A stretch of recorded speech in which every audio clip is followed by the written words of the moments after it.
at Vitamer.com. That's VITAMYR.com. Or call us today to place your order at 1-888-558-8482.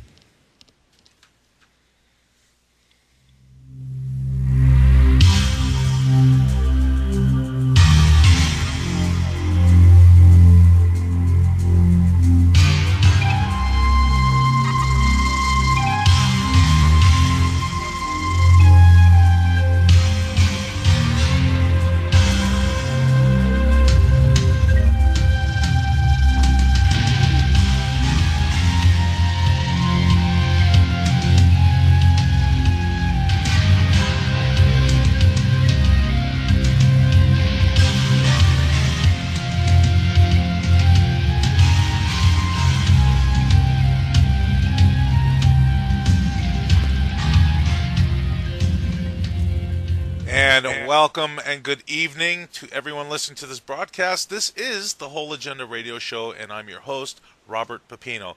Now, this evening we have a very wonderful and special guest, which I believe this audience should know is Dr. Roger LEIR, author of Aliens in the Scalpel, and he will be coming up with us in just a moment. Right now we have Paul Landris, our news correspondent with the news. A couple of quick news news stories for you, and we'll be right back with Dr. LEIR. Stick with us. This is the Whole Agenda Radio Show.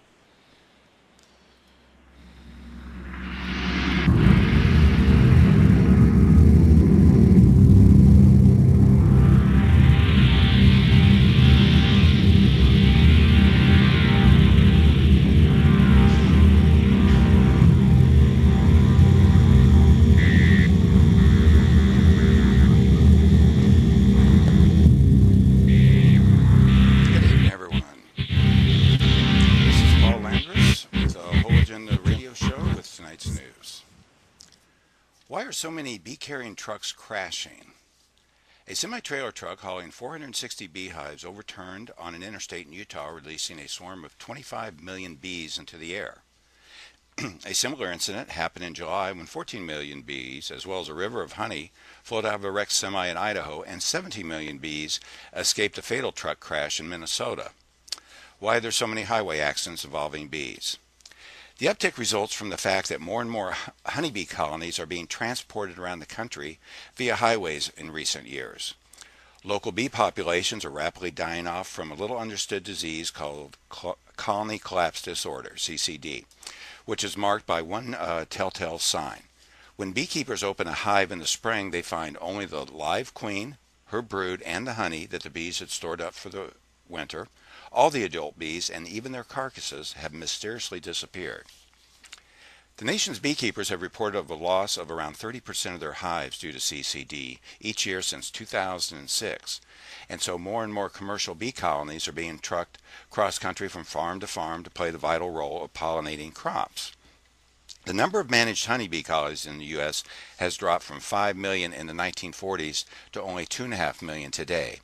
At the same time, the call for hives to supply pollination service has continued to climb. This means honeybee colonies are trucked further and more often than ever before. Honeybee scientists suspect that the rise of the bee trucking industry may be contributing to the species decline. A United Nations study from earlier this year found that industrialized hives create ideal breeding conditions for the pathogens and fungal diseases that may be killing the bees. Transporting the hives from farm to farm then spreads the pathogens to local bee populations. Researchers are concerned that the loss of pollinators could eventually lead to food shortages. According to the UN, 70% of the 100 crop species that provide 90% of the world's food are pollinated by bees. Secret Society Code Cracked. A mysterious encrypted manuscript of a secret society, meticulously written in abstract symbols and Roman letters, has finally been deciphered more than 3 centuries after it was first handwritten. The enciphered message, or cryptogram, revealed the rituals and political aims of an enigmatic 18th century Germany fellowship called the Oculist Order, revealing the society had a fascination with eye surgery, though it seems members of the society were not eye doctors. This opens up a window for people who study the history of secret societies, said researcher Kevin Knight. Historians believe that secret societies have had a role in revolutions, but so many of their documents are enciphered. After trying 80 languages, the cryptography team realized the Roman characters were just nulls. These are words just intended to mislead readers. It was the abstract symbols that held the message. One idea was the abstract symbols with similar shapes in the cipher represented the same letter or groups of letters. Eventually, the first meaningful words of German emerged, being ceremonies of initiation, followed by secret section. These findings may help trace the development of political ideas and the advancement of ranks within secret societies, Knight said. As to why the secret society might have focused on the eye is part of the symbology in most secret societies, he explained. How to spot a psychopath, their speech patterns. Psychopaths are known to be wily and manipulative, but even so, they unconsciously betray themselves by their speech. While we all have conscious control over some words we use, particularly nouns and verbs, this is not the case for the majority of the words we use, including little functional words like to and the, or the tense we use for our verbs. The beautiful thing about them is they are unconsciously produced, researcher Hancock said. These unconscious actions can reveal the psychological dynamics in a speaker's mind even though he or she is unaware of it. Psychopaths are typically selfish, lack emotion, and have little or no conscience and view the world and others as theirs for the taking. They are also known for being cunning and manipulative, and they make for perilous interview subjects. It is unbelievable, researcher Woodworth said. You can spend 2 or 3 hours and come out feeling like you've been hypnotized. While there are reasons to suspect that psychopath speech patterns might have distinctive characteristics, there has been little study of it. The use of the past tense can be an indicator of the psychological detachment, and the researchers found that psychopaths used it more than the present tense when compared with the non-psychopaths. They also found more uhs and ums that interrupt speech among the psychopaths. They also found the because and so that more, as they are associated with cause and effect statement. And finally, while most of us respond to higher level needs such as family, religion, or spirituality, self-esteem, psychopaths remain occupied with those needs associated with a more basic existence. Their analysts revealed that psychopaths use about twice as many words related to basic needs and self-preservation such as eating, drinking, and monetary resources than did the non-psychopaths. Taco Bell terrorized as man demands more beef. A disgruntled customer apparently threw a Molotov cocktail outside the drive-thru window of an Albany, Georgia Taco Bell after complaining that his 2 extra large Taco Bell chalupas weren't living up to their promise of having extra meat. The man whom police and Taco Bell employees were unable to identify because of poor quality surveillance footage called the Taco Bell around 4 a.m. demanding more meat for his chalupas. When manager Cynthia Thompson told the customer she was unable to accommodate his request because the restaurant was closing, he said he replied with, "Well, that's all right. I'll just come by and redecorate the place." Shortly afterwards, gasoline odor and a fire started, and Albany Fire Department showed up, and there was a Molotov cocktail. And then finally, for me tonight, I wonder, does this make sense to you? Because it never has to me. Why is the place you drive on called the parkway and the place you park on called the driveway? Well, that's it for me tonight. This has been Paul Landis for the Whole Agenda Radio Show. Robert will be right up with tonight's special guest. Thank you and good night.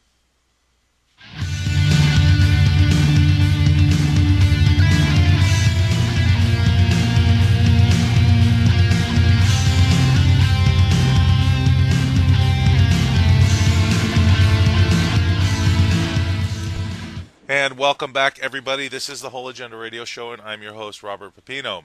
And this evening, we have Dr. Roger LEIR. Dr. Roger LEIR is one of the world's most important leaders in the physical evidence research involving the field of ufology. He and his surgical team have performed 15 surgical and alleged alien abductees. This resulted in the removal of 16 separate and distinct objects suspected of being alien implants. These objects have been scientifically investigated by some of the most prestigious laboratories in the world, including Los Alamos National Labs, New Mexico Tech, SEAL Laboratories, Southwest Labs, the University of Toronto, York University, and the University of California in San Diego. Their findings have been baffling, and some comparisons have been made to meteorite samples. In addition, some of these tests show a metallurgical anomalies such as highly magnetic iron that is without crystalline form. Combinations of crystalline materials mixed with common materials, growth of biological tissue into or out of metallic substances, as well as isotopic ratios not of this world. Dr. LEIR has also been involved in investigations of other areas of ufology involving physical evidence. Dr. LEIR is the author of The Aliens and the Scalpel, first and second edition, UFO Crash in Brazil, Casebook, Alien Implants, Chopped Liver, and 3 other books published outside the United States. Dr. LEIR, it is a pleasure to have you on this broadcast. Thank you for being here with us. Well, it's my pleasure, Robert. And, of course, after that long review of my past history, I don't think I have much left to say. Thank you and good night, huh? No. Sure. Absolutely, sure. Oh, you've obviously been doing this for a long, long time, Dr. LEIR. How did actually this really all start for you in the beginning when you got involved in the removal of implants and the whole subject of ufology? Well, basically, the implant removal started as a joke. I didn't believe it. I thought this was the biggest bag of nonsense I've ever heard in my life. I came from a scientific background, and I've been engaged in some research involving tendon growth and use of artificial structures in the surgery of the foot, with some blessings of Dow Corning. But kind of a stretch from that to look at alien implants. So when someone showed me a set of X-rays and touted the undoubtedly metallic objects within as being alien implants, I thought this was the biggest joke I've ever heard. So I thought to put this to rest, I would just say, well, why don't you just simply take them out and see what they are? I was told that the individual had no funds, didn't have any health insurance, and would like to have that done. So as a lark, I said, well, you bring her, get her to me, and I'll take them out free. And that's the way we got started. As far as the field of ufology goes, it goes way back, without giving away my exact age. Remember my father bringing the San Francisco Examiner into the kitchen and laying it on the table, reading the headline to my mother, U.S. Army Air Force captures flying saucer. And then he went on with a long dissertation telling her that, you see, I always told you we're not the only intelligent species in this entire vast universe, and on and on. I stood there. I can still see that in my head, the color of the kitchen, the table, the floor, my mother standing there. So it made quite an impression on me, and of course I didn't know it at the time, but it kind of affected the rest of my life. So you were definitely a believer back then, and you were not a skeptic. You definitely realized, even at that young age, that you knew there's just no possible way that we could be the only, I'm not going to say intelligent species, but species in this vast universe. Well, I was a child, and I had great respect for my father, and he used to come up with some very interesting things. A lot of these things I never knew where he got that knowledge from, but this was something that really impressed me. So yes, I could see, other life in the universe because Dad said it. but I had no particular knowledge of it.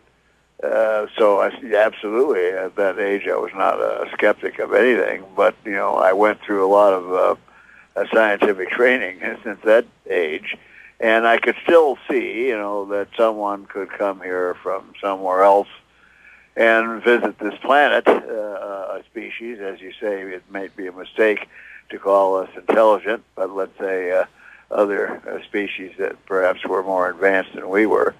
But to the next thing that historically in the field of ufology, if you can remember, there was a time when alien abduction itself was not accepted by the so-called pundits of the subject. It was rejected. Okay, you come here, you fly around, you have an intelligently controlled craft, but then to abduct a human, no, that's not possible. But it wasn't until such cases as Betty and Barney Hill came out, and then Travis Walton and a few of the other cases that began to make headlines, and then through Bud Hopkins and the late Dr. John Mack, I think there was a turning point, and organizations like the Mutual UFO Network finally turned away from having their deaf ear to the possibility that, yes, perhaps humans are being taken aboard. But even with that, even if you could accept that, it's still a stretch to say that humans are taken aboard a craft and then some foreign object is placed in their body. So that's about where I came into the picture. Just in general, it wasn't accepted, and me personally, I just couldn't quite buy that. Well, until you started taking these microscopic objects out of people and had them tested, because obviously, I've heard you on numerous radio programs. I'm not new to this by any stretch of the imagination, but it must have flabbergasted you when you went for those metallurgical testings, and the results must have just been mind-blowing at that point. Well, you're correct, but you have to remember, too, that we didn't have any money to do any metallurgical testing. All we had was the biological phenomena.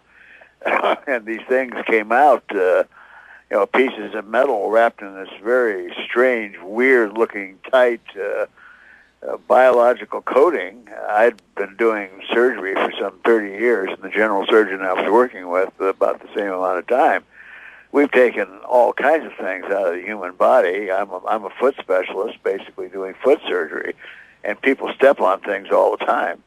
I've even removed secret metal during the space age era from an individual who was a machinist and had a piece of metal shoot out of a machine and through the shoe and into the foot. And two gentlemen in suits were standing there to recover the metal once it was removed. So I've taken a lot of things out of the foot, and the general surgeon has taken many, many things out of the body, but neither one of us ever saw anything that looked like this.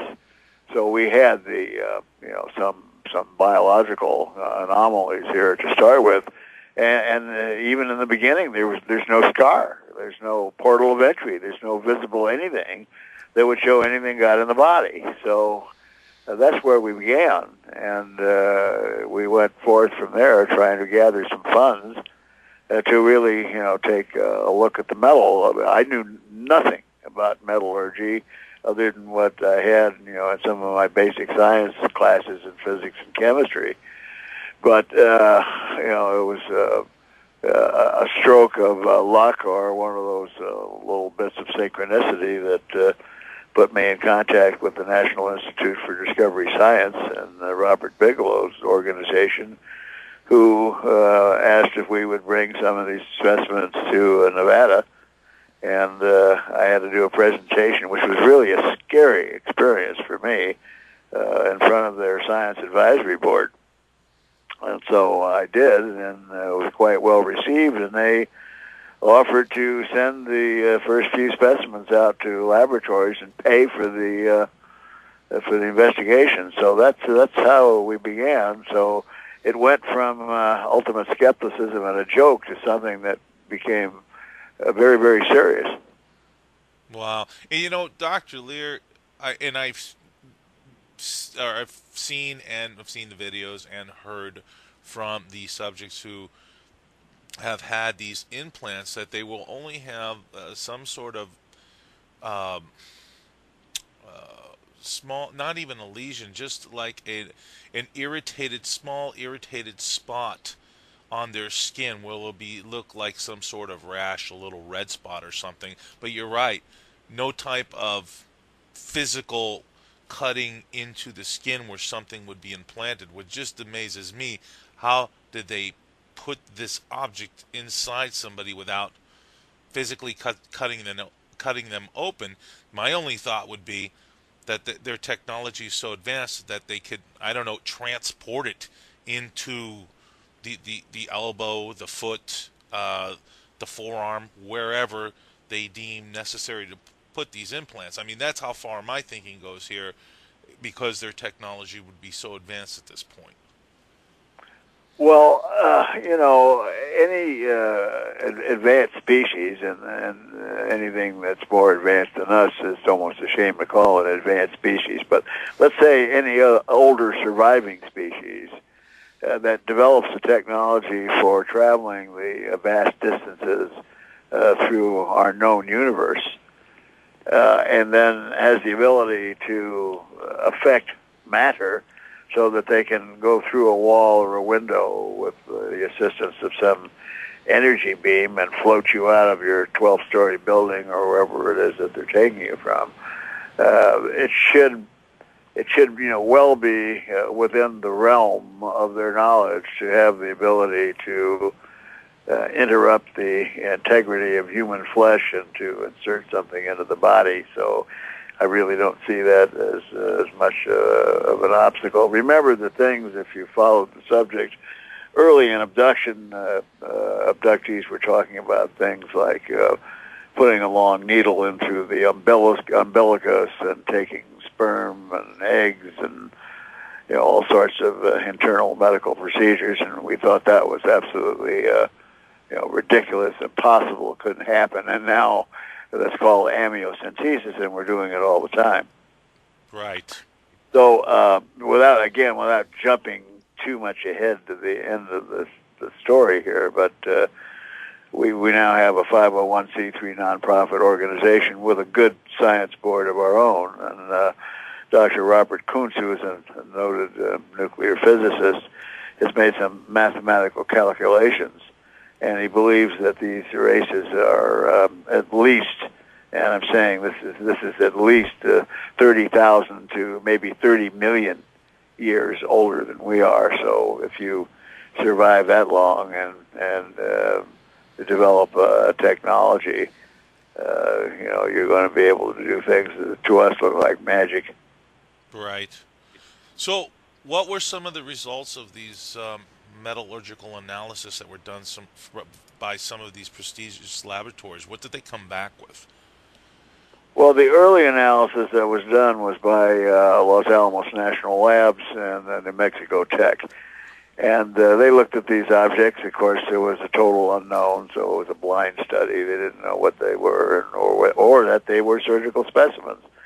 And the first report that was sent to the National Institute for Discovery Science, quite interestingly, had no definitive answers at all.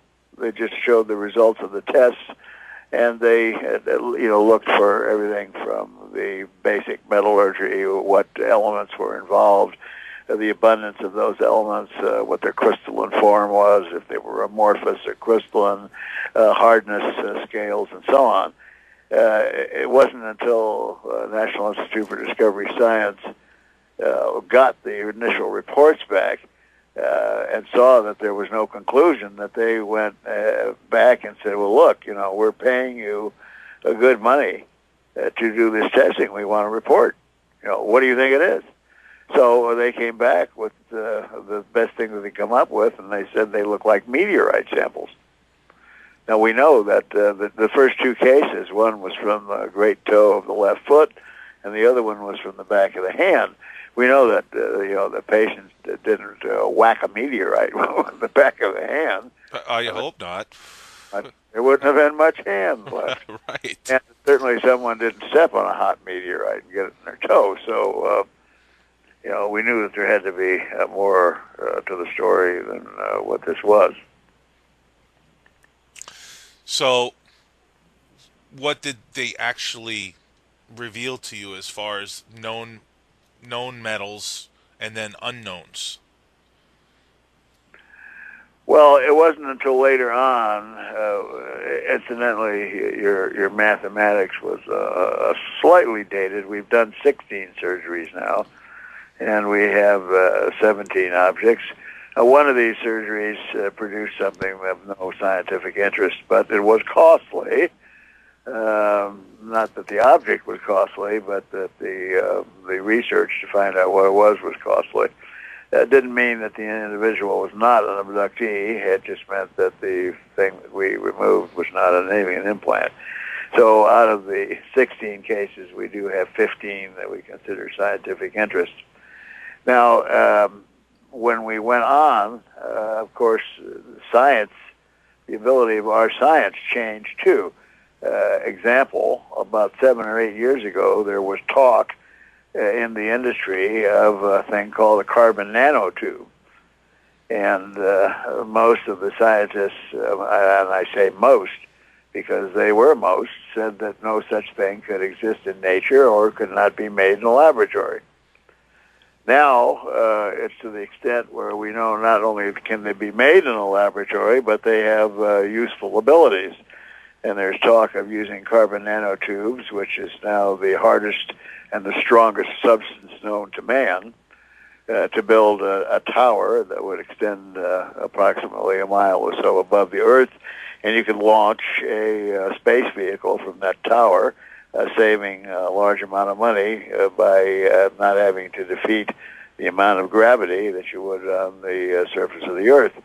There's also a company or several companies in Japan which are talking about taking these carbon nanotubes, weaving them into carbon nanofibers and making intelligent clothing, which would keep you warm in the winter and cool in the summer, and ladies could change their color or pattern at will. Now, so this is today.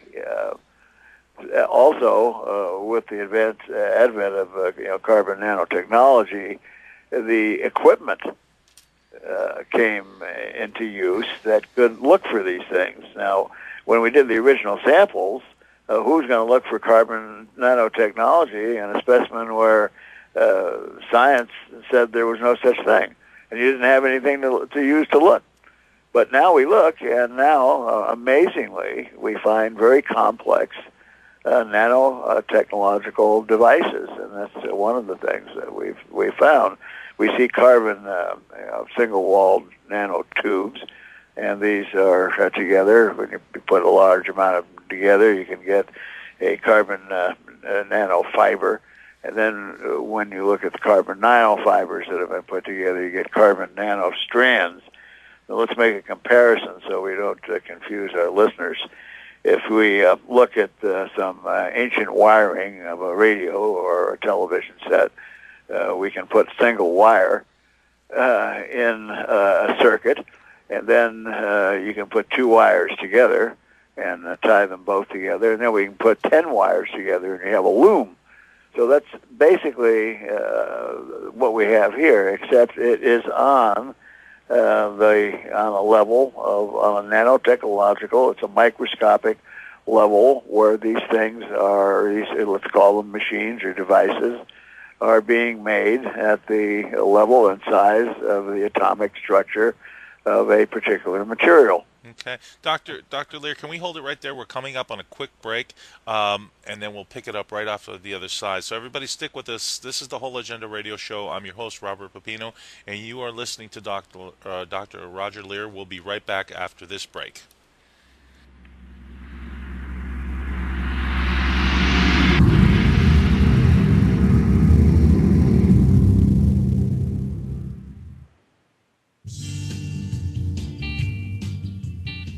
Regardless of the dollar price involved, 1 ounce of gold would purchase a good quality man's suit at the conclusion of the Revolutionary War the Civil War, the presidency of Franklin Roosevelt, and today. You may not be in the market for a new suit, but you don't know what the future may bring. And gold is the one financial constant the world has ever known. It can always provide you with your basic needs. Whether you're looking for junk silver, old silver dollar rolls, gold bullion, or fractional tradable gold pieces, Kettle Moraine is your full-service representative with over 50 years of knowledge and personal experience. Visit FlyingEagleGold.com or call us at 623-327-1778 today for competitive prices on all your gold or silver needs. If you're looking for real financial insurance, call Kettle Moraine today at 623-327-1778. That's Kettle Moraine, 623-327-1778. Hello, fellow patriots. This is Big John Lipscomb, and this may or may not be news to you, but we aren't all as free as we could be. Freedom is a choice that must be renewed each and every day with sacrifice and effort. Otherwise, it will erode as government leans against our individual sovereignty. Get prepared and start growing your own healthy heirloom vegetable garden. I have a brand new all-in-one garden kit that includes everything you need to have an award-winning garden. 67 varieties of vegetables, all treated with, again, 67 trace minerals for ultimate growth and health. I have a soil test kit inside, a garden planner, a book teaching you how to save seeds, and even a video about gardening. You'll love it. It's the best out there, and you can find it at survivalistseeds.com. You can feel that squeaky clean sensation like none other with Vitamer toothpaste and mouthwash. Vitamer toothpaste and mouthwash is a unique natural formula not found in any other oral care products. With a gentle combination of zinc, folic acid, myrrh, and clove oil, Vitamer effectively whitens teeth, removes plaque, and freshens breath, and it does it naturally without any harmful chemicals. Visit us online at Vitamer.com. That's VITAMYR.com. Or call us today to place your order at 1-888-558-8482. That's 1-888-558-8482. Keep your teeth and gums healthy with Vitamer toothpaste and mouthwash. Vitamer, nature's answer to healthy teeth and gums. And remember, it's all completely natural. Available at participating health food stores nationwide.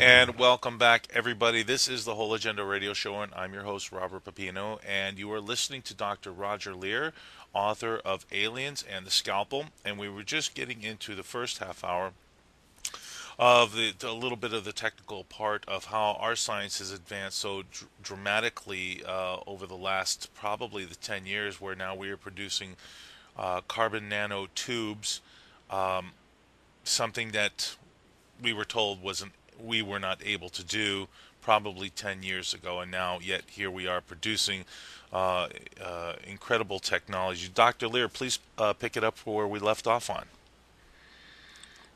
Okay, as I said, we're sort of getting ahead here, but I'm happy to tell this in case any of our listeners wants to fall asleep early. They'll get the meat for the dessert. Anyway, some of the other things we've found in these devices are crystalline structures, and these are sodium chloride. That's table salt. No, these are not salty when you lick them, but these crystals are also not random crystals of which sodium chloride is made in nature. The shapes of sodium chloride crystals can be of anything that you can imagine. They're not even as neat as snowflakes. But in these devices, we find varying sizes of rectangular sodium chloride crystals, and we call them orthorhombic crystals because they're regular in shape and varying in size. Now, if I can take folks back to an era of the days before open radio, one of the devices that was used was called a crystal set. And it was just a miraculous thing that you could take a crystal and a coil and a battery and a earphone and you could hear a radio program. That was, of course, many, many, many years ago. And then when that technology went forward, most of the tuners, for example, all the tuners in commercial aircraft, especially during the war, when you changed the channel, so to speak, what you were going from was one size crystal to another. And it might amaze everybody to know that technology progressed, but during all this time, it was never understood, really, on an atomic basis. Why is it that a crystal is able to receive a carrier wave and then a piggyback radio signal on it? We don't know what happens within the crystal itself of an atomic nature that allows this to be done. So here we're looking at nanotechnological devices which have these varying size crystals, and when we're looking at them with an electron microscope, you can just about understand the sizes of the objects that we were looking for. We find other things. We find things that we don't know what they are, such as spheroids, deep wells. We find ovoids. We find areas in which something seems to fit, but it's not there. We also find a phase, and I don't know how else to describe it, where the inorganic material of the metal becomes organic. And this is what creates the amazing biological coating that coats the object and seems to prevent the body's rejection, because there's no rejection of these things. When we look at the microscopic picture or pathological picture, we see that there's absolutely no rejection or inflammation reaction. Now, it's virtually impossible to put the most inert substance in our science in the body and not have something body-wise react to it. Now, we can get things down pretty good so that we can have things in our body for many, many years, and they're relatively inert. But at any time, you can take these out and look at it under the microscope and look at the chronic inflammatory reaction that's going on. And these things, we see nothing. So this coating, we believe, and we have not, unfortunately, been able to do any DNA studies on it. It would be quite interesting to note whether that is the same DNA as the host or whether it's some other kind of DNA. And perhaps someday we'll get a donation so that this work will be done. So here we have this very strange coating, which we know seems to prevent any reaction by the human body. And the other thing that we're looking at is an interface where the energy that's supplied to run these devices may come through this coating from the neurological tissue that surrounds it. One of our latest theories is by some of the folks that are on our science board is that we're also maybe looking at devices in which energy is beamed actually into the object from without, and that perhaps the energy for running the devices does not come from the body at all. So new things all the time. We have continuous investigation going on. Wow, that's absolutely amazing. Do you think maybe, and I don't know if you looked at this aspect, that is this, have you been able to determine maybe that this coating around this structure is biological in nature at all? Have you been able to determine that at all? Oh, yes, it is biological. And as I stated, there's a phase in which the inorganic material that makes up the metal becomes organic and makes up the biological tissue.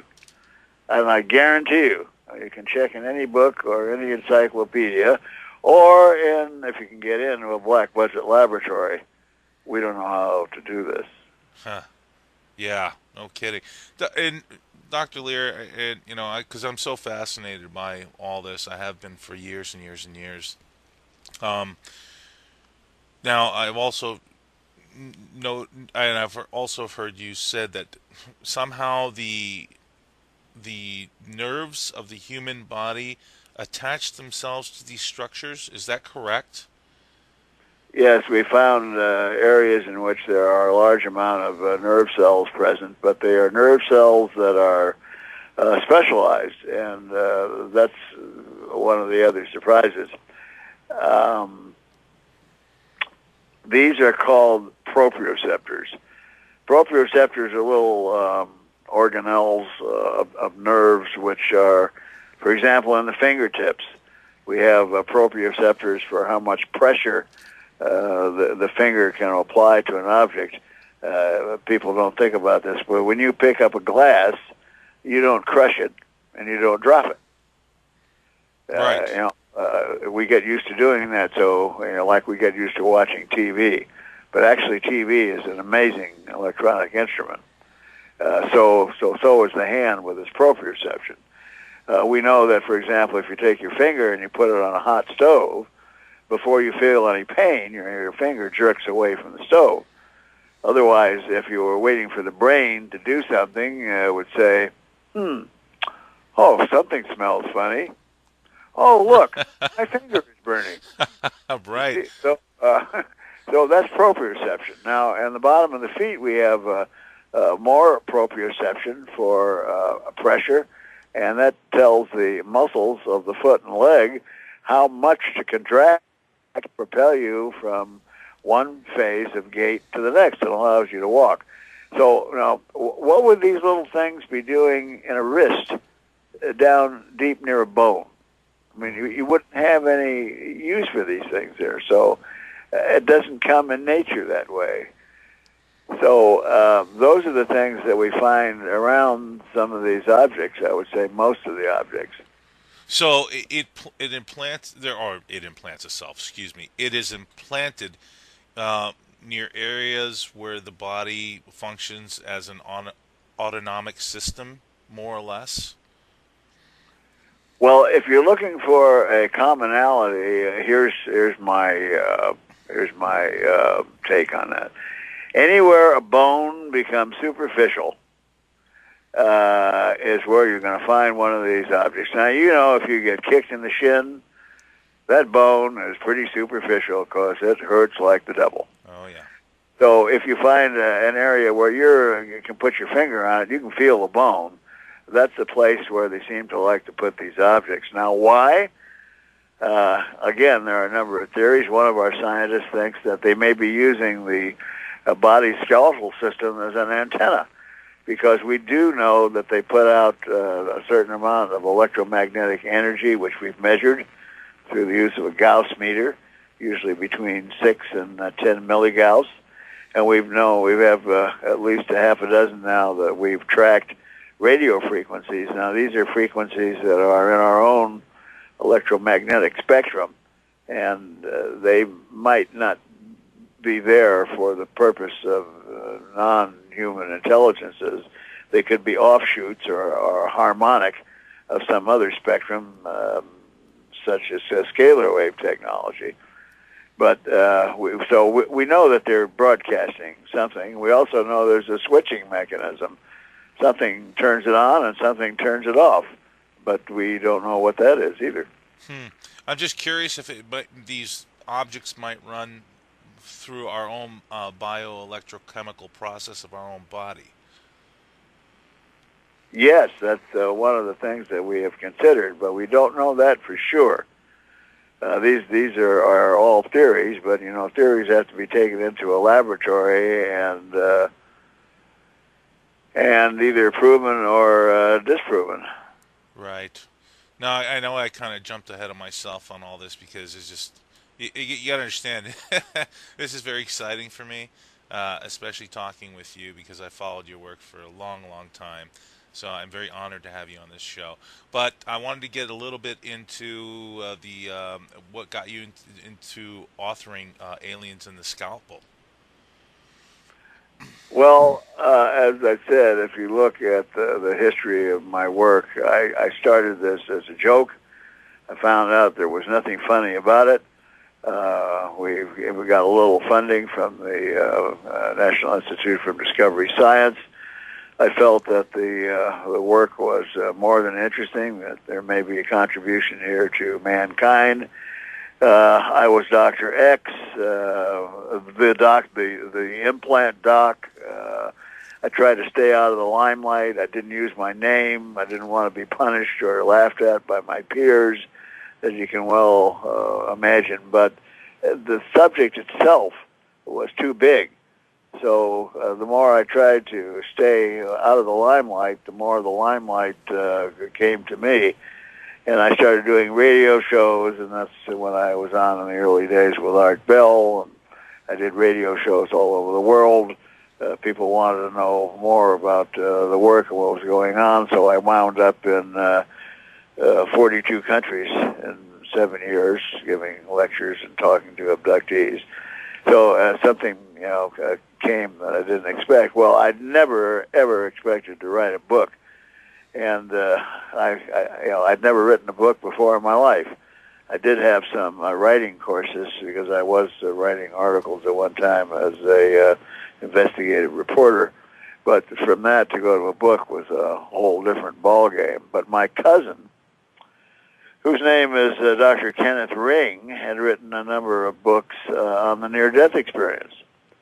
And in one of his books, which was called the Omega Project, he searched for a psychological profile that was similar in individuals who had near-death experiences and those who had NDEs.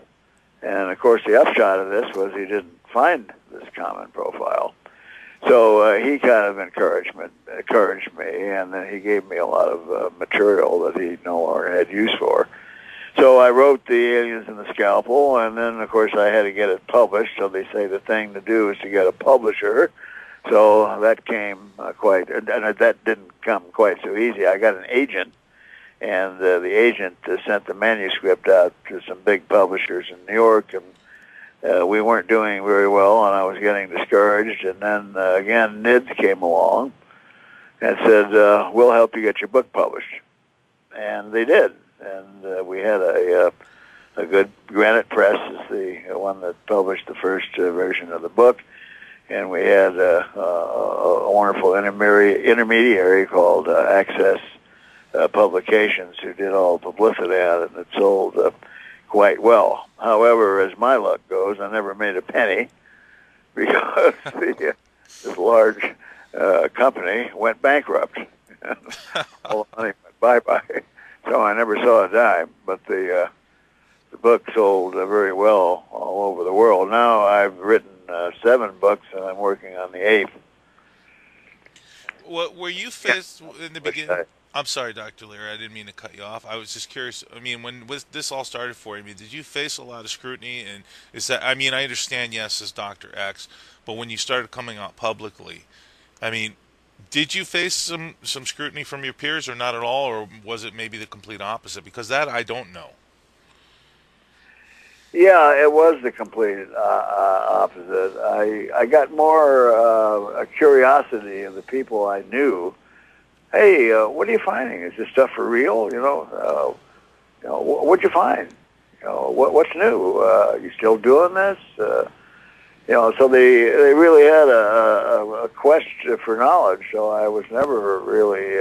I was running away from the unknown. Actually, the only problem I had once was a local one in California, which I don't care to go into now. But anyway, no, I was very encouraged by my peers, and that's then when we formed Anderson Scalpel Research, or ANS Research.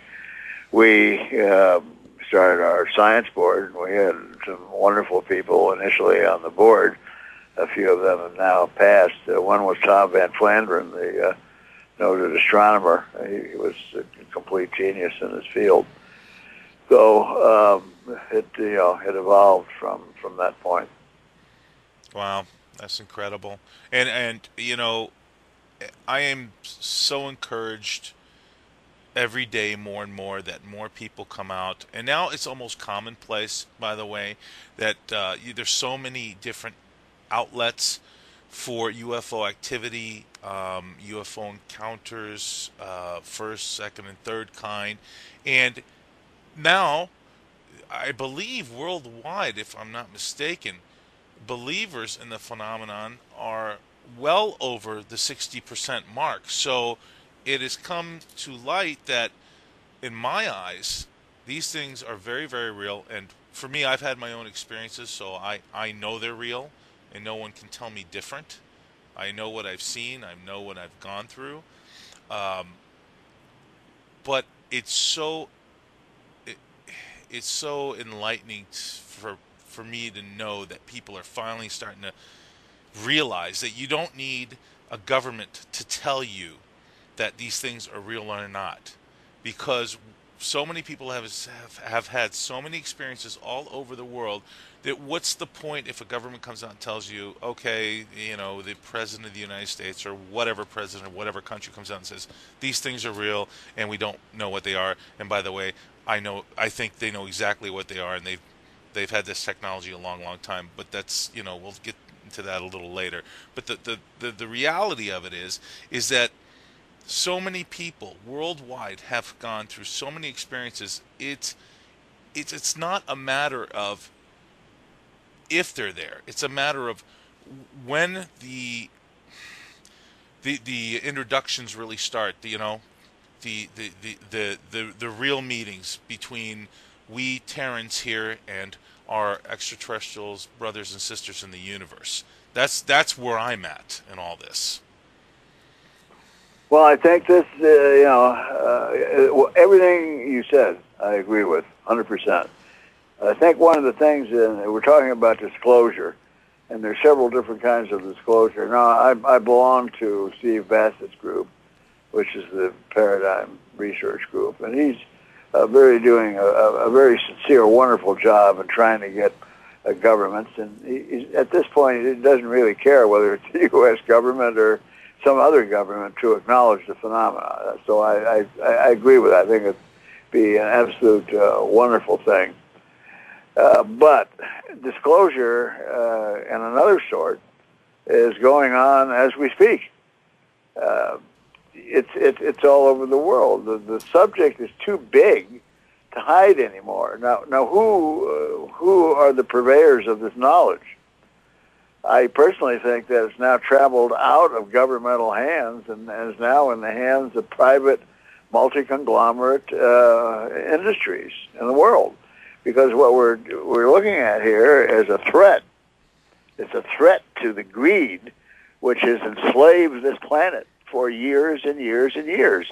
There's a new film coming out called Thrive. And in fact, I'm with a group which is a Paradigm research offshoot. It's a media group here in Los Angeles, so we're going to have a showing of this film, 11-11-11.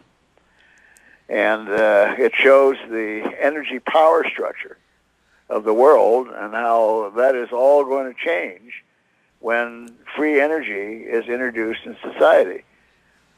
So yes, there's things being hidden by governments and other groups, but yet the knowledge is coming out too. Now, the big question, I don't want to jump ahead in your show because I know you have probably some things in line down the line, but why are abductions happening?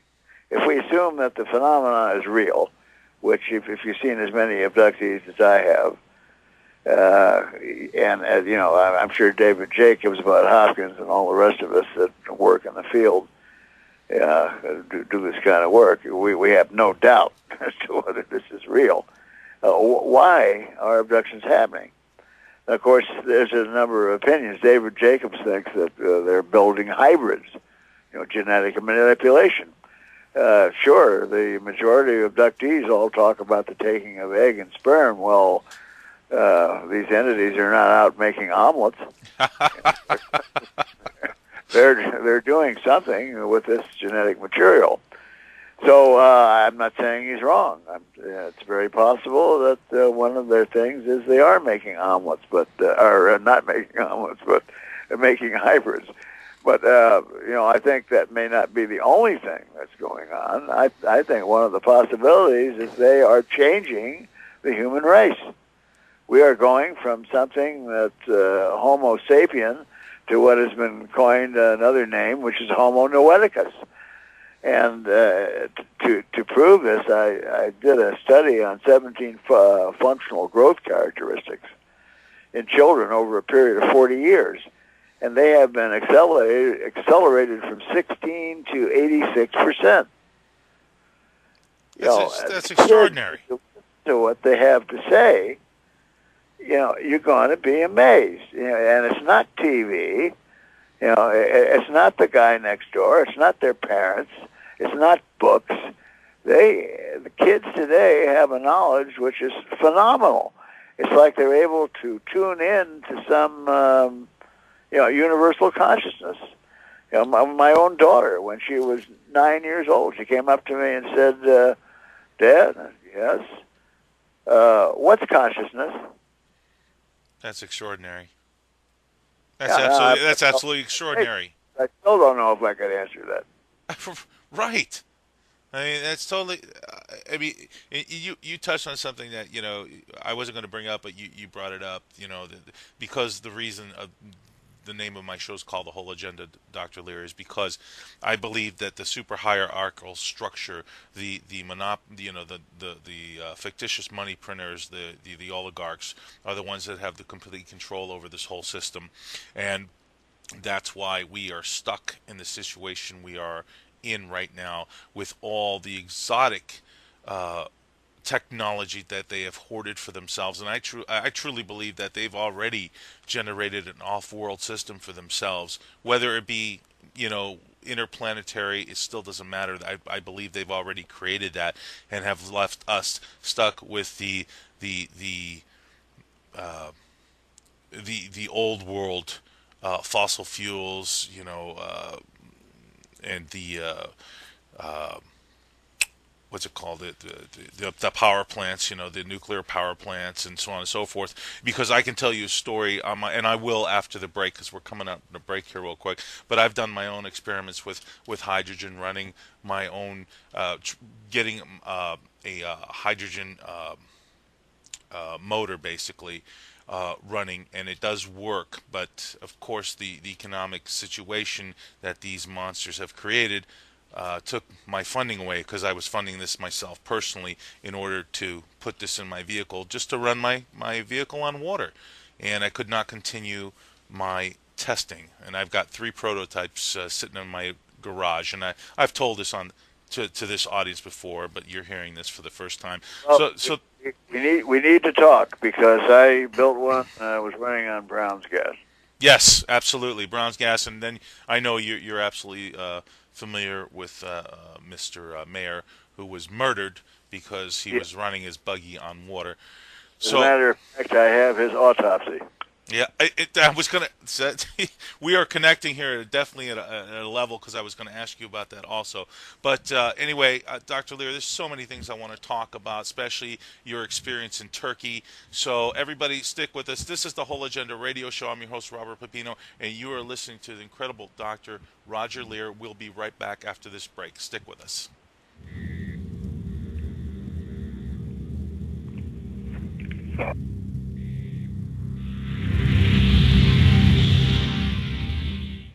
I'm Ronnie McMullen, spokesman for Life Change Tea. I want to share my enthusiasm for Life Change Tea because this product really works. I have spent many hours listening to hundreds of testimonies from people like you having their health be transformed because of this amazing product. When your mind makes the decision for a health change, Life Change Tea will help you to achieve your health goal. Reduce your weight, diminish bad bacteria, receive more energy, cleanse your skin, eliminate toxins, give health and energy to your vital organs. If you want to make a change in your health plan, call now. Call right now. 928-308-0408. Again, 928-308-0408. Or you can log on to the website at getthet.com. That's getthet.com. Make up your mind and choose the right path. That's getthet.com. Regardless of the dollar price involved, 1 ounce of gold would purchase a good quality man's suit at the conclusion of the Revolutionary War, the Civil War, the presidency of Franklin Roosevelt, and today. You may not be in the market for a new suit, but you don't know what the future may bring. And gold is the one financial constant the world has ever known. It can always provide you with your basic needs. Whether you're looking for junk silver, old silver dollar rolls, gold bullion, or fractional tradable gold pieces, Kettle Moraine is your full-service representative with over 50 years of knowledge and personal experience. Visit FlyingEagleGold.com or call us at 623-327-1778 today for competitive prices on all your gold or silver needs. If you're looking for real financial insurance, call Kettle Moraine today at 623-327-1778. That's Kettle Moraine, 623-327-1778.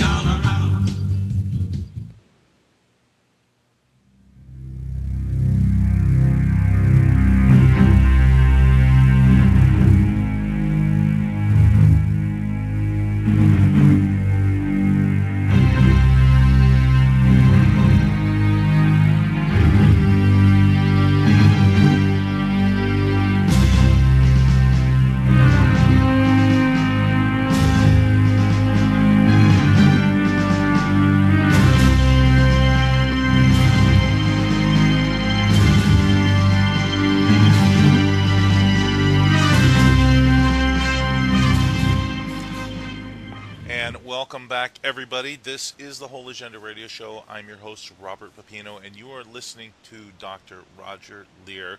And we've been having an incredible, fascinating conversation, and we just got into how everything is, well, we were just starting to get into how everything is being controlled by a certain group of people, how this technology, this exotic technology has been usurped by the shadow government, the money printers, as I like to call them, and how we have been left with having to fend for ourselves with the old world technology of fossil fuels, which they're not even fossil fuels, by the way, they're abiotic fuels, oil, and of course nuclear power, which is again very dangerous. And as we can all see, what has happened in Fukushima, which continues to irradiate the planet, by the way. And then we were talking. I was just getting into the hydrogen gas running vehicles. Dr. LEIR, the next thing I really wanted to ask you was what took place in Turkey, and the videos I saw was absolutely extraordinary, truly extraordinary.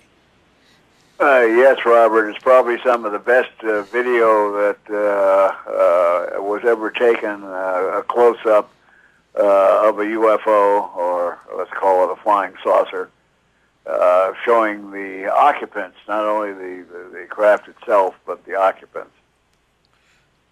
And you were there on a lecture, is that correct? That's right. I was there for several years in a row, and really, Robert, I saw so many UFOs in Turkey that when I left, I got tired seeing them. Now that I thought I'd never hear. Absolutely amazing. But the viewing the occupants in that craft, and I believe there were two, gave the common understanding that everybody now understands of the grays, as they're called, the very large heads, the very large eyes, thin body, small neck. It was absolutely amazing and astonishing to see such video, and as clear as it was. It was extraordinary to me. It really was. The first time I saw it, I was absolutely flabbergasted. And I'm not sure if you saw these videos that have been released, very small snippets of video. Supposedly, okay, they are Zeta Reticulans, okay? They look like, it looks like very old, maybe 16 millimeter film, and would appear, I can't say it is, but would appear to be from the 1940s, 1950s, of these creatures with these very large heads, very large eyes, though you don't see the black sheath or whatever it would be that would cover their pupils. But I don't know if you're familiar with that. I don't know if you saw that, but it looked very similar to that, and I thought that was really extraordinary. Well, interesting thing about this footage, let me give you a little background. We stayed up from 12 midnight to 5 o'clock in the morning in a small coastal town on the European coast called Comburgas. And this was all filmed out over the water. We had several cameras trained over the water, and we just surveyed the sky and the water during that period of the night. The nights, and this was more than one time. This happened over a 2-year period, about the same time of the year, which was quite strange, unless it just happened to be a coincidence that they were there, or there's a function for that. I don't know, but there was a full moon, and we saw a bright spot below the moon. Then when we focused in on it, the camera had a 200 millimeter lens and what's called an electronic doubler, so we were able to double the faculty of the lens. When we pushed on the craft and got tight on it so that you could see the craft itself, the craft was essentially being lit. The exterior of the craft was being lit by the moon, and it showed 3 viewing ports, one in the center and one on each side. And here was the occupants that were standing there, but they weren't just standing there. They were doing something, which was very hard to make out what they were doing. Now, once this was on tape, we sent it to the University of Istanbul, and they went over and did an analysis and made a statement, which got in all the Turkish newspapers, that this was not a hoax, it was real footage, it was not photoshopped, etc., etc. And then with that, the film went to an analyst in Chile. And what he did was he used a frame splitter, because each frame of video is going by the lens of the camera at 30 frames per second, and each frame is composed of 2 visual fields. So he used a frame splitter and split off the 2 fields from each frame, and then he was able to get a better picture of what was going on and what these entities look like on the craft. And so he describes them. Yes, there were the typical bumper sticker grays with the large eyes and skinny necks, but there were also some other entities there too, which could have been reptilians. But they were engaged in activities, and the video and the analysis is up on my website, which is alienscalpel.com. And if you just go to the Comburgas footage, you can see that and the analysis, and I think everybody will find it quite fascinating. Extraordinarily fascinating, Dr. LEIR. It looks like we have a caller on the line. You feel like taking some calls, Dr. LEIR? Absolutely. Okay. Looks like we have Roger in Kentucky. Roger, welcome to the program. Thanks for taking my call. You're very welcome. I have a question. Dr. LEIR, are you familiar with William Pollock's disclosure video? It just sounds vaguely familiar, so I would have to say no. Okay. He was a former NSA agent, and part of what he disclosed, he was the person responsible for moving the chip technology from the developer and getting it introduced into the intelligence community, from which it was diverted by the nefarious people who, according to him, produced enough chips in a factory to chip everybody on Earth. He clearly indicated that some of the chips that you removed were identifiable as that technology. If you Well, have I'm not afraid seen I the would video, have to disagree I with recommend that that because I've been in some black budget laboratories, and these are the fellows who have advanced the secret science, probably according to most of what I heard, 100 years over what we know today. And when you find these guys crowded into small laboratories and the lab director out in the hall with a hand on each hip, really ticked off because these guys are looking at something from the outside, I don't think that there's a slightest resemblance to anything that's been ever discovered here before. A chip is a chip. It looks like a chip. These are not chips. These are advanced electro-nanotechnological devices in which we don't have a clue as to how they function or what exactly they do. Well, he was not saying that there are no extraterrestrial chips, just that some of them were identifiable from the technology that he was familiar with. He was a friend of mine, and I cooperated with him on several projects after he left the NSA. I'm an intelligence collection and analysis methodologist, and I spent some time reverse engineering how the group of ETs I call the Alliance conduct their intelligence operations. They use neural structures as the unit of analysis, and during the abductions, they scan the central nervous system and map the neural structures associated with specific skills.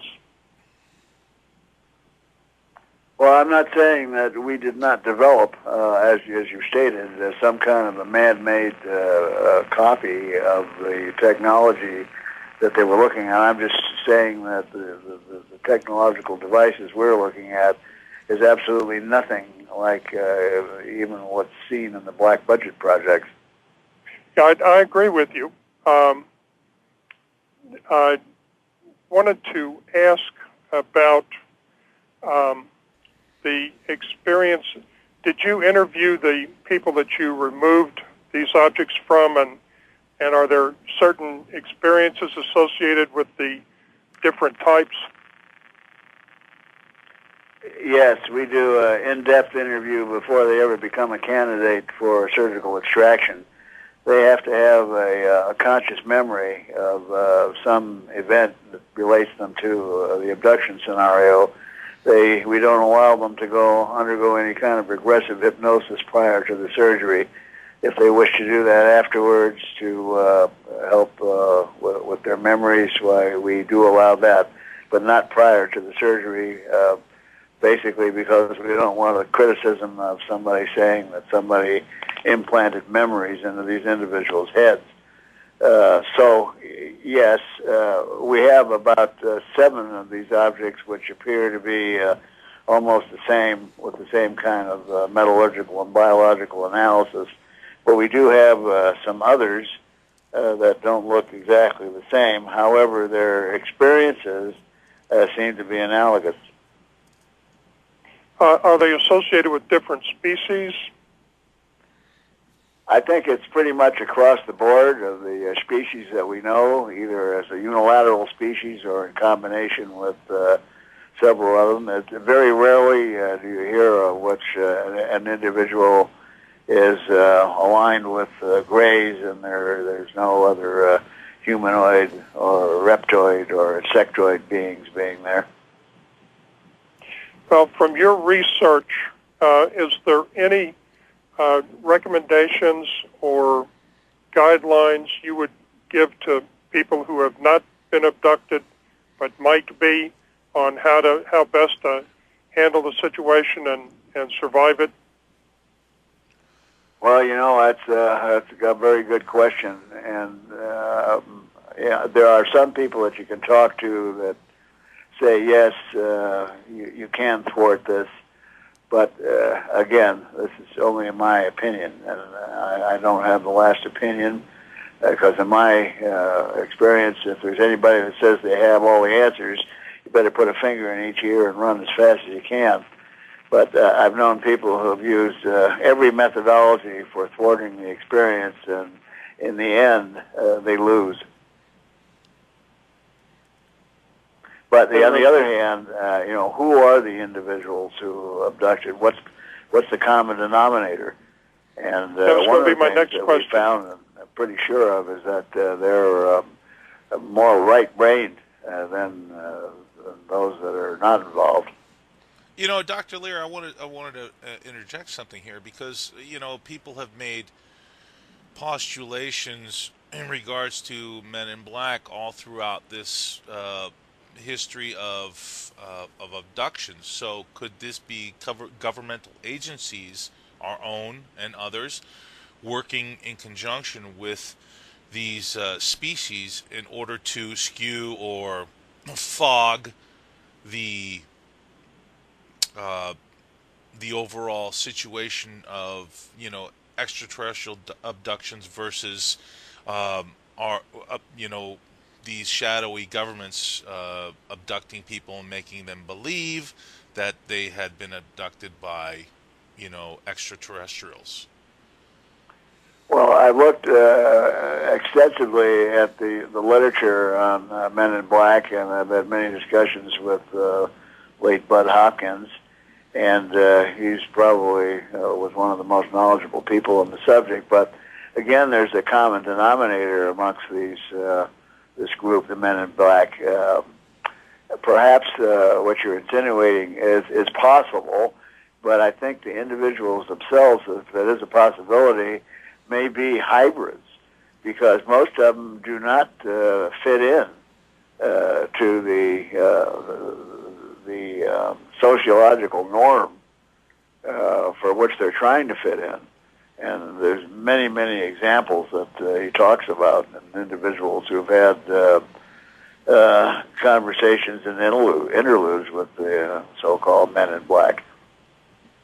And that's what I was basically going to allude to, is that was my thought as well, is that these are probably hybrids, and like you said earlier in the show, that there is a transformation going on in the human genome, the human DNA, and we are probably going to be manipulated at some point into some sort of new human species. I don't know if, it could a hybrid species, yes, or just a new type of human species. Well, I go for both, but I think maybe the hybrid situation is a last resort. It seems to me that the manipulation that's going on has been well proven by the statistical research I did on kids. And then if you look at what's going on in the rest of the world, the unrest that fulminated in the Middle East, you can look at the age of the individuals involved. They're pretty young. 75% of the population of Iran is less than 35 years of age. There's a big black market over there. They've got a lot of laptops. They're in communication with everybody in the West. So if you look at the things that are going on in the world, you can see a lot of this is being done by young people. If you look at the inventions that are coming out, the use of advanced computer technology and so on, I see 7-year-olds standing there with young parents, amazing their parents who are, in my estimation, young. I had a good session of this when I was in Philadelphia at the Museum of Science there with a Leonardo da Vinci exhibit, and these advanced computers there, like you see on CSI, where they take their fingers and fling the picture up from one place to another, and these kids are assembling these Leonardo da Vinci devices with their parents standing there with their mouth open. So, to me, that's not the same kids. Well, and I definitely agree, and I'd also say that there's our own evolutionary process taking place at this time too. There's been so much talk of 2012, this change, this frequency shift that we are actually going through, and it's actually been proven. It's fact. The planets have heated up. We are going through a solar maximum right now. So this could be a DNA structure shift for us. Maybe this is a thought too. I don't know what you think about this, but maybe that at this juncture in time that the ET phenomenon is so big right now because maybe they are helping us to traverse this this transformational shift that we might be going through our DNA. I don't know. I agree. I think that's an excellent possibility, which I really didn't give too much thought to till just now. They may have knowledge with advanced technology of what's going on within our system or the universe that we don't have. And we know that when we release atomic energy from the surface of the planet or even underground, that a magnetic wave is formed and it leaves the planet. We don't know where it goes or where it does, but obviously somebody else does. And maybe it's not such a good thing. So how do you solve the problems of the planet itself? I don't think these entities are altruistic by any means. Absolutely. So in order to save, maybe our solar system, which is a very delicately balanced system with some suggestion that there may be some artificiality in the whole system. There's could be entities that are responsible for a lot of things that we don't understand. So if you accept, Gene Roddenberry's non-interference idea that you don't directly interfere with the population, one of the ways is to have people solve their own problems if you just genetically manipulate them. Now, what right do they have to do that in the first place? Well, we have to go back to the ancient literature to accept the possibility that there is that this might be actually a fact. If we look at Zechariah Sitchin's work and his interpretation of the Sumerian tablets and his talk about the Anunnaki and Nibiru and talking about Enki, their master geneticists, perhaps they were responsible for us, and they may still feel some responsible for us. But I don't think it's an altruistic deed, and I think it's something that has an effect either locally or on the entire galaxy or even on the universe. I absolutely agree with you. And Dr. LEIR, we have another caller on the line. Looks like we have Deborah in California. Deborah, welcome to the program. Hi, thank you. Believe me, it's an honor. Hi, it's an honor to talk with you, Dr. LEIR, and host. Oh, well, thank you. Yeah, I'm going to just go ahead and just say what I'm going to say because I'm ex-military, and I had one of the nanobots like come out of my neck, and it took about 2 weeks. It came out, and now there's no pigment around it, and I kept it for about 3 years in a baggie because I looked at it and I could see all the wires on it. In fact, L.A. Marzulli on his site has pictures of it, and I was trying to find it recently, but just the other day, because I take from time to time this MMS, and it's it's what you put in pools for shock. And then another one just came out of my nose, and I have that in a plastic bag as we speak. I know this is terrible, but and I have it here, and you can look at it. I just wish I had the first one. But this is a different one. This seems to be even more updated than the first one. And the first one was in 2004. And so I've had a couple surgeries there in the military, and my last one was a knee surgery here in California at the military base, military hospital.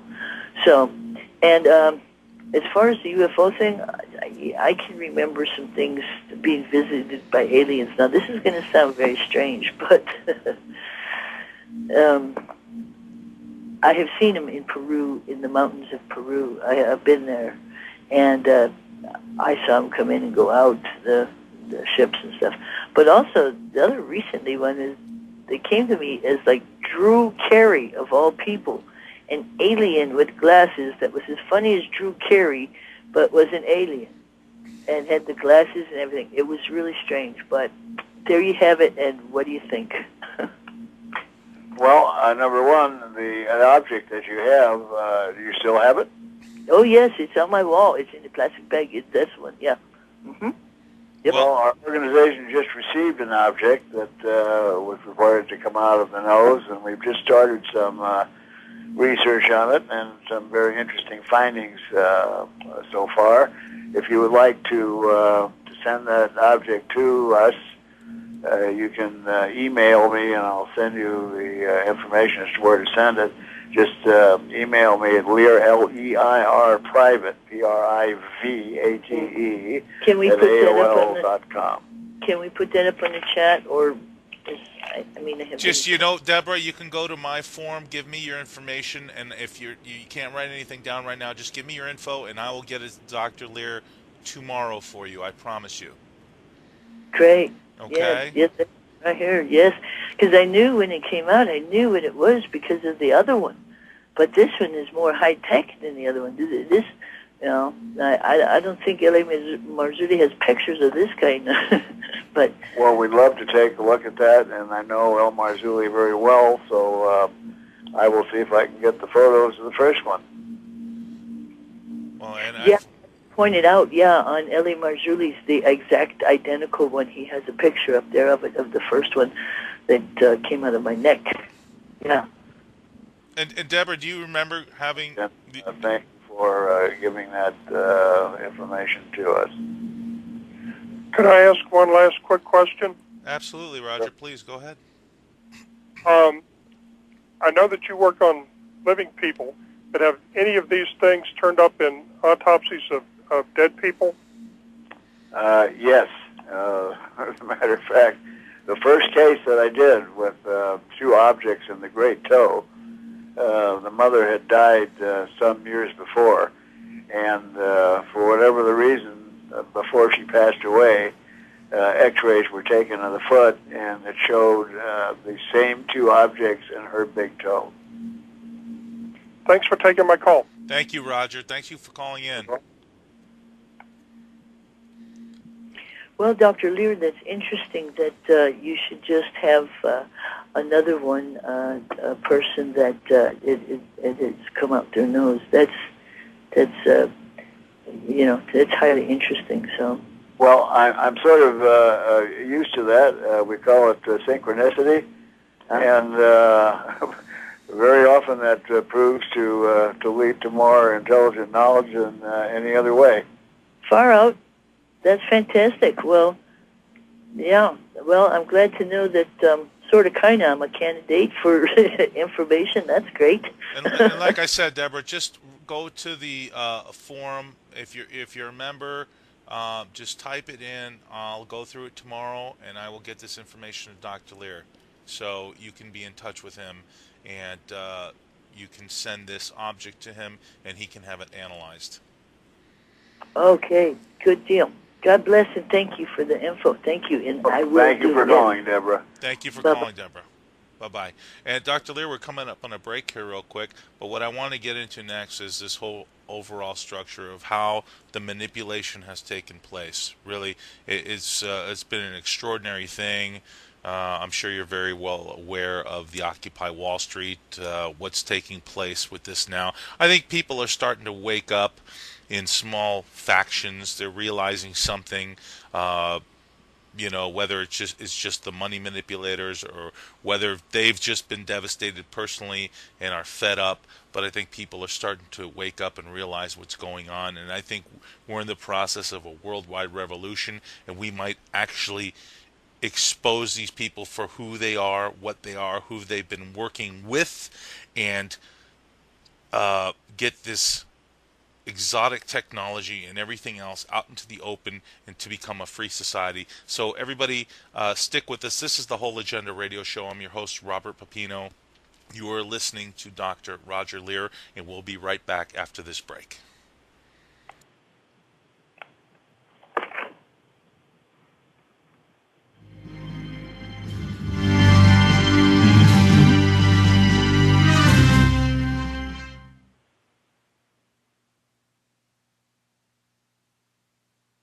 Ronnie McMullen, spokesman for Life Change Tea. I want to share my enthusiasm for Life Change Tea because this product really works. I have spent many hours listening to hundreds of testimonies from people like you having their health be transformed because of this amazing product. When your mind makes the decision for a health change, Life Change Tea will help you to achieve your health goal. Reduce your weight, diminish bad bacteria, receive more energy, cleanse your skin, eliminate toxins, give health and energy to your vital organs. If you want to make a change in your health plan, call now.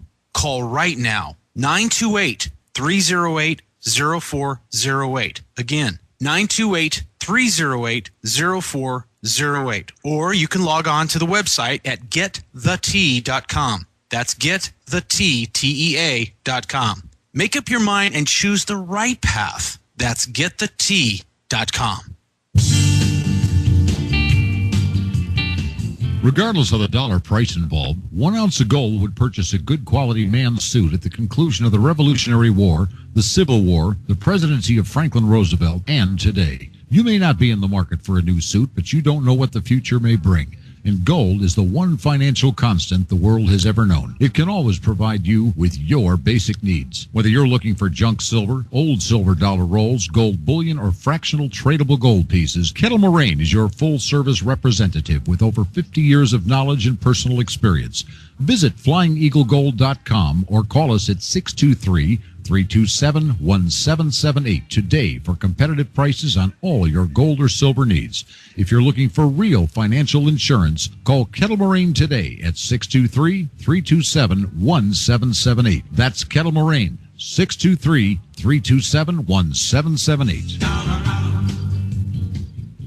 Hello, fellow patriots. This is Big John Lipscomb, and this may or may not be news to you, but we aren't all as free as we could be. Freedom is a choice that must be renewed each and every day with sacrifice and effort. Otherwise, it will erode as government leans against our individual sovereignty. Get prepared and start growing your own healthy heirloom vegetable garden. I have a brand new all-in-one garden kit that includes everything you need to have an award-winning garden. 67 varieties of vegetables, all treated with, again, 67 trace minerals for ultimate growth and health. I have a soil test kit inside, a garden planner, a book teaching you how to save seeds, and even a video about gardening. You'll love it. It's the best out there, and you can find it at survivalistseeds.com.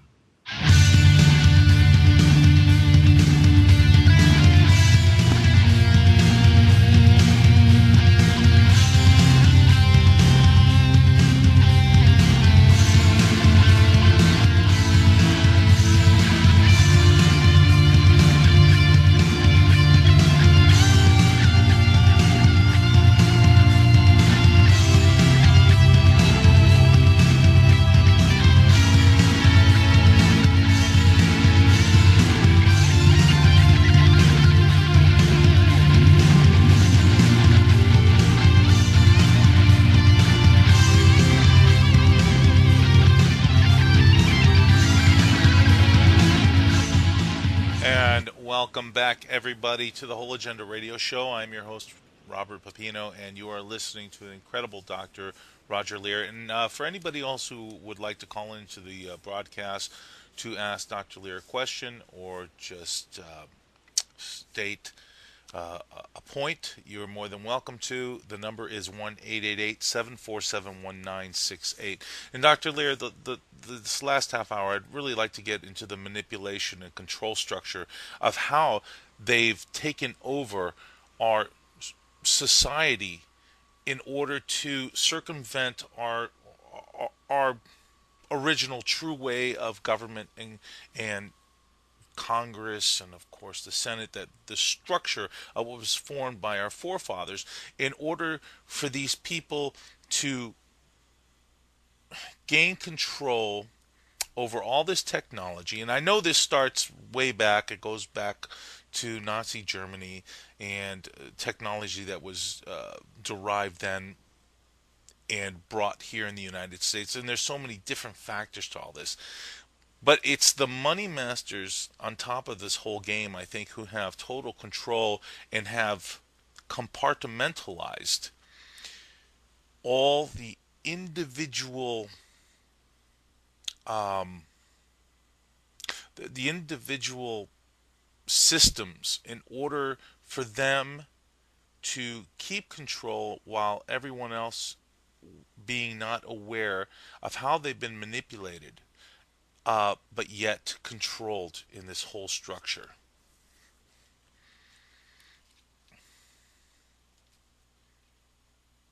Dr. Lear? Hello? Oh, hello, Dr. Lear. I'm sorry. Did you? I'm not sure if you heard that or not. Yeah, I did. I was just commenting. Oh, you must have cut out. Okay, well, those things happen. I was just saying you covered that so well. You're absolutely correct. You have to go back into almost the ancient literature to see how this horrible thing evolved. My good friend is Jordan Maxwell, and he spent 46 years of his life describing what went on and how we got to where we are today. But it's not a good thing, let's put it that way. It's certainly not good for the planet. It's not good for mankind, and it's probably not good for the rest of the universe. But I think, rather than talk about how it got that way and what it is, I think it's going to come to an end. I totally agree with you. It is coming to an end. There's no question to it. We're seeing this uprising and this revolt that's taking place right now, and I think this is just the beginning of it because people have had it. They're sick and tired of it. They're tired of being manipulated through a control structure that they have no control over. Because at one time, in this great nation of ours, that's what it was based on. That was what it was founded on. And slowly, these manipulators have infiltrated the annals of our republic in order to supersede them with this manipulative process of fake money printing, because these people that print the money have no reserves. There is no value. There is no intrinsic value in anything they produce other than control. But yet they've been able to manipulate the highest powers in our government in order to usurp our whole way of government and life, so they could create this control structure in order to bring it to present day now. And here it is so hard to explain because there's so many small different factions of all this, because everybody believes that they're a part of the upper echelon, the upper part of the system. They say, well, you're going to be the CEO of this company, and you're going to be the Secretary of Treasury, and you're going to be this, and you're going to be that. And everybody feels a sense of empowerment. And with that sense of empowerment, they believe that they're above everyone else. So they think that, well, I'm above you, so we're going to have to implement these control structures, which has been, sent down from above in order for me to sit up on top, like, the kings and queens of the of our ancient past. And that's the problem, that this kind of totalitarianistic system can no longer exist in our society, because we have come so far and have learned so much. And like you said early, Dr. Lear, these children are advancing so quickly, and probably were advanced at birth, that no longer can this old world order maintain its hold on this new rebirth of what we are going through on this planet.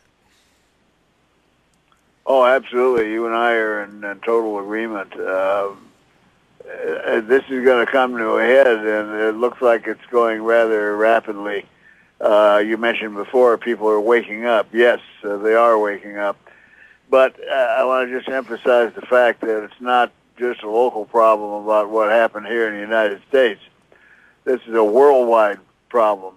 And if people would do their homework and look at the past and take a look at what there is now, they'll be able to see it. Things have been implemented on purpose. None of this happened by accident. You're not going to sit around and say, well, how did it get this way? It happened, and they pulled the wool over everybody's eyes. And if you think you're anything less than a slave today, you're not. But it's going to end because they've gone too far. I agree with you. And looks like we have another caller online. I don't have a name for him. Hello, caller. You're online. You're with the Whole Agenda Radio Show, and you're listening to Dr. Roger LEIR. Do you have a question for him? Hello, gentlemen. How are you? Very well, thank you. Thank you for calling in. Good. I was listening quite avidly, and when you got to the part earlier in the show, Dr. LEIR, about the coating that was on the artifacts that were being removed from the body, a thin film, I think is the word that you used. You said that was more or less to sort of let it have stealth entry into the body and be undetected. Is that the purpose of it? Yeah, well, we believe that's one of the purposes of it. As I stated, it seems to be a barrier between the body and the metallic object, but it also may be a conductor or serve as the ability to take on neuroenergy and make the device function. But we haven't gotten to the stage where we can say whether it's one or the other or perhaps both. Have you seen any of the hexagons that are coming and exiting out of people? Because I've struggled with this concept over the last 2 years intently, because I really do believe that our DNA has been hijacked. And that is the word that I use. It's a theft. It's a theft of national heritage even. Anything that is a part of you, it's an outright theft of personhood and humanity. And I believe that we are truly traversing the steps of transhumanism. We are walking those steps. We're already in those steps. Our DNA has been hijacked. And I have knowledge of that, through things I have seen in my own body. Have you seen the hexagons that are exiting through people, probably through the Morgellons or through the chemtrails? Who knows through what vector it's coming. But the ones that I have micrographed at 200 magnification, because I only have very inexpensive material, equipment that I can get, shows clearly a film that's on them. And I wondered if they were biosensors. I just wonder, the very holographic coating on the outside changes color dramatically depending on how the light, sometimes it's a grid pattern on it. No, I haven't seen what you're talking about, but really? I would be very much interested in seeing it. I have some very good shots that I could send you, and that this is what I mean by literally struggling with this very, very concept, and you feel so alone thinking about this, to say, in what image am I now made?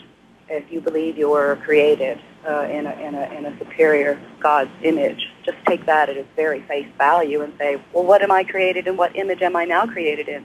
My grandmother had beautiful skin. We're of Mediterranean heritage, Italian, and she had beautiful skin when she died in her 90s. My mother does. I have nice skin, but it's changing. There's a hexagonal pattern that's emerging on my skin. And, you think about the hexagon in nature, what it's used for, or how it's utilized, the strength of it.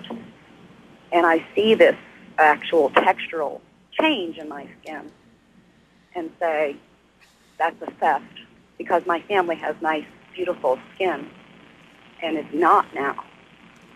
Well, and I'm sorry I didn't get your name, and that's okay, but I would say that, and I had said to Dr. LEIR earlier that we are going through such transitional phases, frequency shifts right here, physical frequency shifts on this planet. They are actually happening right now. Like I said earlier, the planets have heated up. This is fact. This has been proven. We are going through this dark rift of the universe. There there there are unknown energies that are being expelled from the center of the disk of our galaxy, and I believe this is what's causing this change on the planet. With that, I also said to Dr. Lear that I said with that it could be also that the alien phenomenon, the ET phenomenon, is so prevalent here right now on the planet because maybe we are going through this frequency shift and our DNA is being changed and we really have no choice over this. And I can tell you personal experiences that I have every day Out of of a 12-strand DNA, you know, it's like this is so. It doesn't even look. It's so unnatural looking. I mean, maybe to my eyes, as I know what I see, what I know now. It's not. It's so technological of appearance, and even some of the looks fiber optic. You know, and when you look at it and see the way the light reflects, it's not of a natural thing. In fact, I got stung by a wasp or a bee not too long ago. It never hurt so badly as it did. I never had a bee sting like that. I said, I want to look at this, and put the little hand scope on it, just put it on there. Within one day, that thing was, I found the stinger was full of fibers, full of them. And I'm like, geez, the bees are dying. I wonder why, if this is what they're carrying around and pollinating the plants. It's pretty sad. well, it sounds like you are of a scientific background, if I'm I have correct no in saying that. None. I had to learn to say erythrocytes. I had to learn to say polymorphic. I had to learn to say, you know, all of these. I'm not. I was a humanities major, and I audited classes. You know, I like to write. I'm not a science person, but I had to learn to dig and read white papers, and it's, you know, you have to.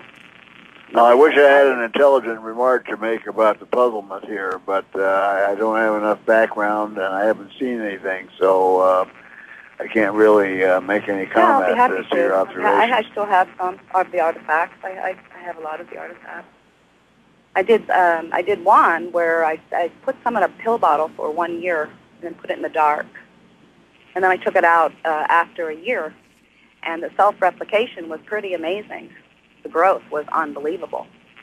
I'm not too good at videos. I tried. That was my first video. I made one. I posted it on YouTube to show, and it almost looks transgenic, some of these forms. Well, again, I can suggest to you what I recommended to one of our other callers, and that you email me, and we'll give this over to one of our scientists on the board of ANS Research, and he will get back to you and see what we can do. On the board of whom, sir? ANS Research. ANS? I'll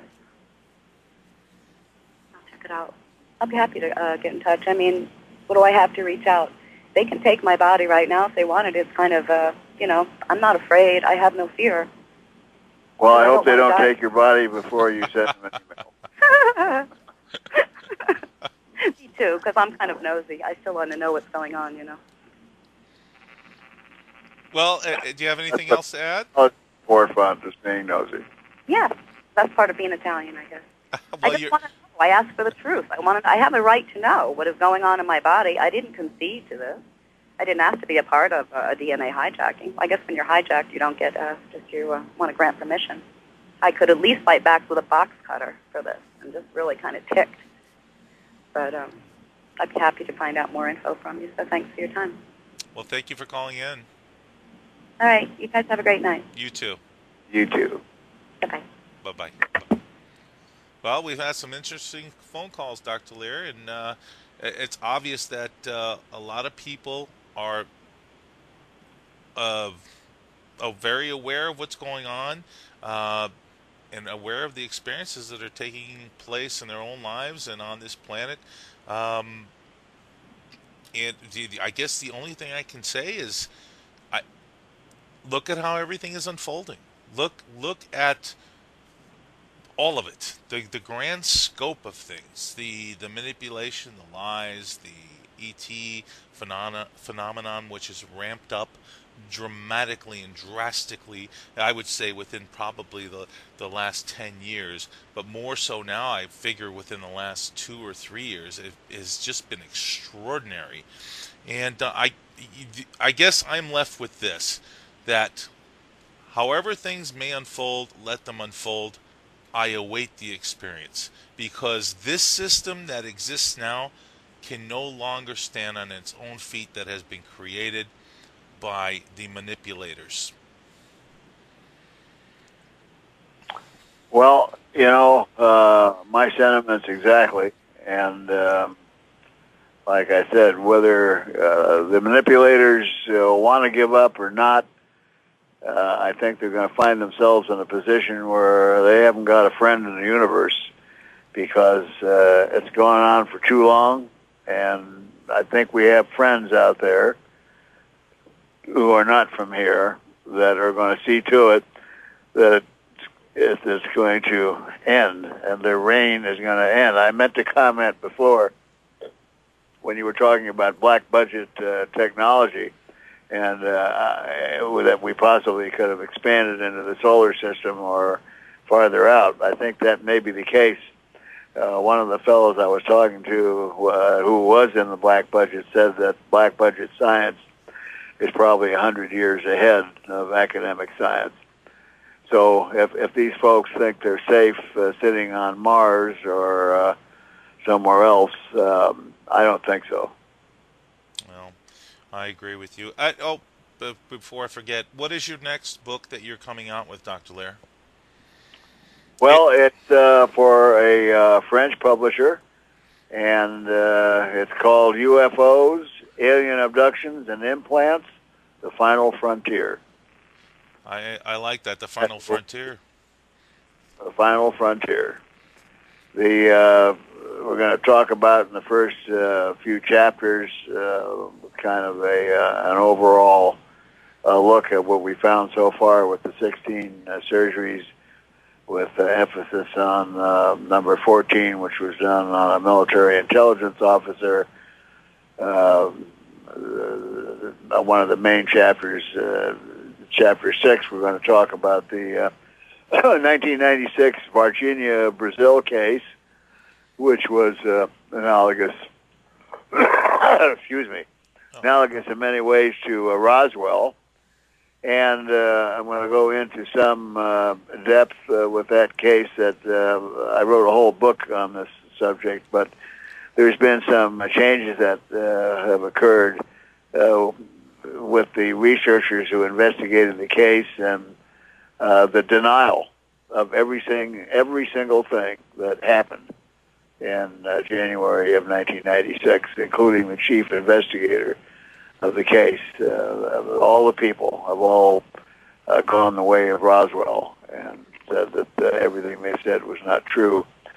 And then we'll look at the UFO subject in general, with some of the things we discussed on the program tonight, what's happening around the globe, the amount of sightings, what governments have disclosed, which ones may be the next to disclose, how much, what's happening to the planet, the global effects, the warming of the planet, the weather changes, earthquakes, volcanic activity, pole shift, cosmic changes.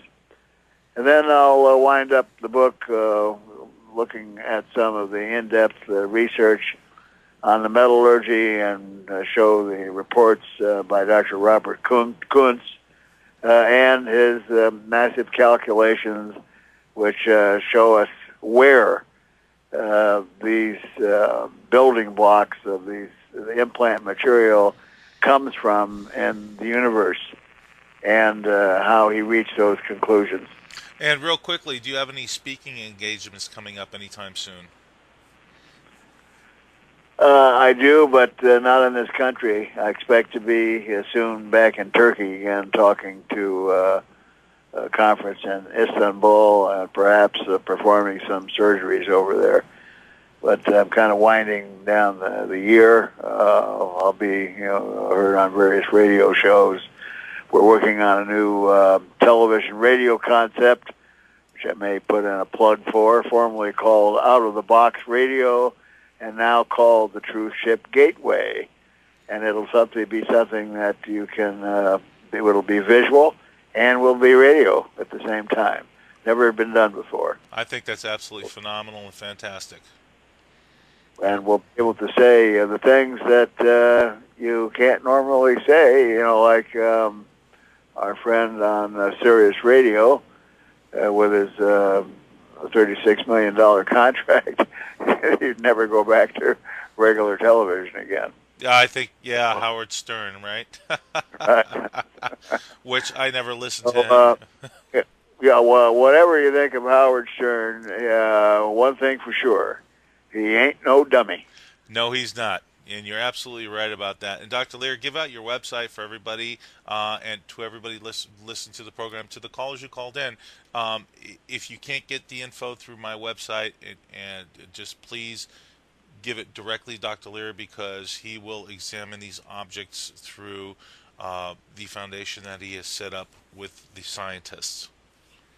Okay, the website is Alien, A-L-I-E-N, Scalpel, S-C-A-L-P-E-L, alienscalpel.com. And Dr. Leir, I want to thank you so very much for being on this broadcast with us. You are a tremendously influential, enigmatic, dynamic man. You have brought a lot to ufology, the hard evidence, and I want to thank you for that. And I appreciate you. And this is my personal thanks to you, sir. Well, Robert, sometime we'll have to talk again and talk about poor Stan Meyer. Absolutely. And I thank you again. Take care of yourself, and you have yourself a wonderful weekend. Yes, the same back at you, Robert. Thank you. Have you. a good night now. Bye-bye. Everybody, this has been the Whole Agenda Radio Show. I've been your host, Robert Pepino.